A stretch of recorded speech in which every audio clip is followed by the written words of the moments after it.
आंथ' फेसखौहाय देखायले उसुबिदा आदायाबो ओमफ्राय आदा मा प्रब्लेम जादोंमोन ओरैनो प्रब्लेमा जाबाय आंना स्किन सरायसिस आरोखि ना बायदि बिगुरा गुस्लायो गुस्लायनाय ओमफ्राय लासै लासै गोजा जालाङो आरोखि गोजा ओमफ्राय मानना थानाय आरोखि खर'आव बांसिन मानो मानोबाथाय माने फाग्ला रखम मोनो आरोखि ओरैबायदि मानोमोन ने ओरैबायदि मानो आरोखि माखासे मानसिखौ आंनि लोगो ना आरोखि आंनि न'सुंसें सासे मुस्लिम सेंग्रा बेथ' सुइसाइडबो जादों आरोखि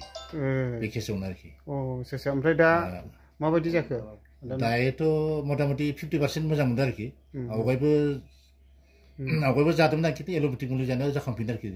रिपिट फैफिनो आरोखि दा माने आयुर्वेदिक जानायाबो एसे खस्थ'बाबो जागासिनो दं खस्थ' जायो एसे माने लं टाइम माने ट्रिटमेन्टथ'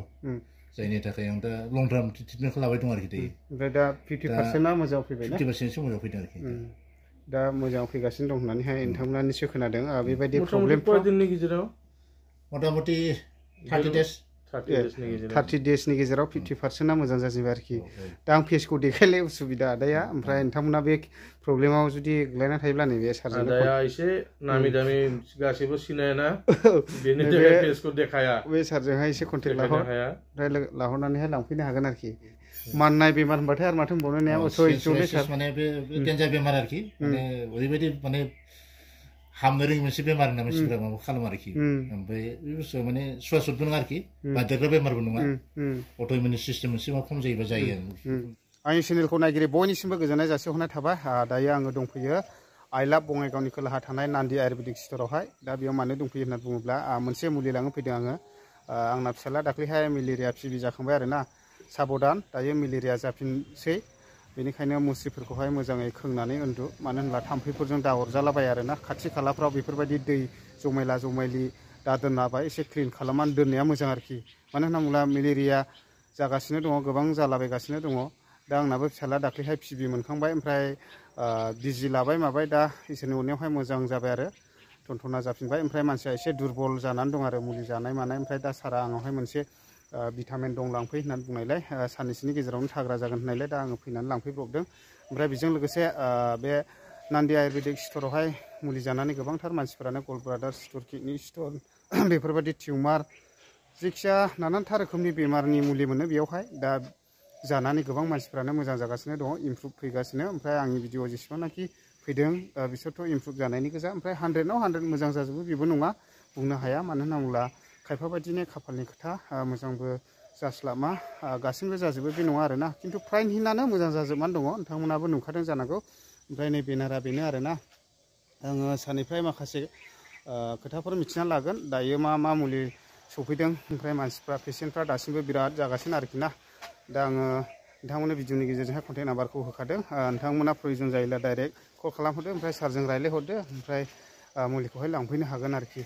आं एसे देखायलांनि नायलांनो हागोन नैबे गाहायने कन्टेक्ट नाम्बार जाहैबाय नै आं दसे देखायबाय कन्टेक्ट नाम्बारा बेनो नै मोननै होदों नोंथांमोना प्रयजन जायोब्ला डाइरेक्ट कल खालामहरनो हागोन आरोखि नै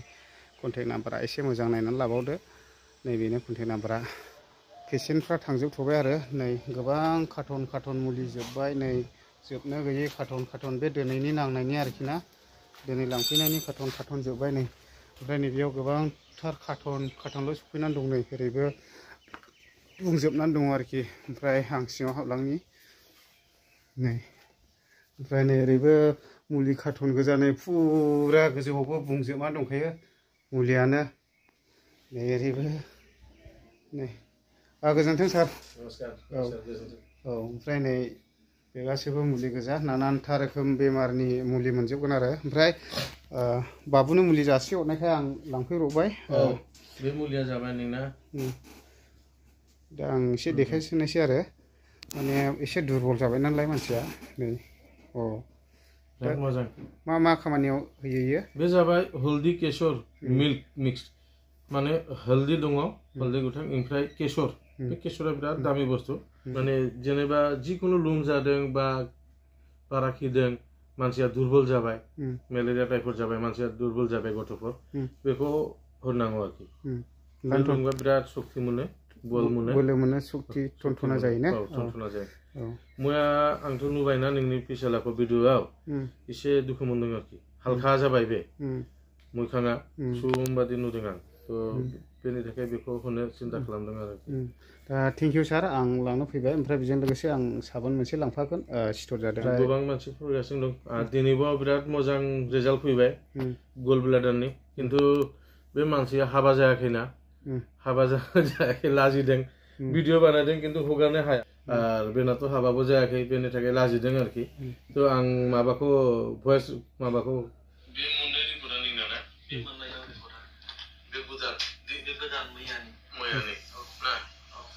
आरो बे जाबाय फुराना आगोलाव नोंना गल ब्लाडार स्टन दङमोन 11.5 mm दा मैया बानायदों दा गैला गैया नर्माल देखायबाय माने गल ब्लाडार 11.5 mm पुरा हामजोबबाय नोंना पुरा दा गैयामोन दाथ' नर्माल देखायबाय गैया होननाय बुंबाय दा थ' बेबादि मेरला पेसेन्टआ हामगासिनो दं खिन्थु मेक्सिमाम मानसि लाजियो भिडिअ माने दाथ' इउटुबा फेमास जाबायना मेरला मानसि नुयो बेनि थाखाय लाजियो भिडिअ माने भइस रेकर्डिं दं भिडिअ बानायबाबो माने दा हगारा दा बेबादि होनो आरोखि दा ओरैनो मा मा गोदान मुलि सफैना दं ओरैनो डाइरेक्ट स्पेसियेलि फैबाय गल ब्लाडारनि थाखाय ओमफ्राय हिन्जावफोरनि थाखाय मोनसे केपसुल फैबाय जे इउटिएस प्रब्लेम दङ मायामा दङ बिसोरनि थाखाय एकदम गोदान प्रडाक्ट फैबाय रिजाल्टआबो बिराद मोजां गल ब्लाडार रिजाल्टथ' हिसाब सारा दङ आंनाव किडनि स्टोनबो पेरालाइज पेसेन्टबो हामगासिनो दं दाथ' ख्रिस्टमासबो फैगासिनो दङ एसे अफारफोर होगोन नामा अफारफोर थांनाय बोसोरावबो आं ख्रिस्टमासाव अफार हरदोंमोन ना थ' बे बोसोरावबो आं अफार हरगोन अफार माने जि बिल जागोन एमाउन्टआ जि जागोन एमाउन्टनिफ्राय मथा मथि मोजां मोनसे पार्सेन्टेज आं माने गारगोन आरोखि मालानिफ्राय होगोन 1 तारिख ना मा 1 तारिखनिफ्राय 1 तारिखनिफ्राय 25 तारिखसिम दा निश्चय कुनो पुराना गोदान गैया पुराना पेसेन्टखौबो हरगोन गोदान पेसेन्टखौबो हरगोन दे खिन्थु मोजां पार्सेन्टेज कारण कम्पिटिसन दङ आं दा बेसेबां पार्सेन्ट हगारगोन भिडिअनि गेजेराव बुङा आं खिन्थु मोजां पार्सेन्टेज आं हगारगोन एकदम बे सत्य কথা आरोखि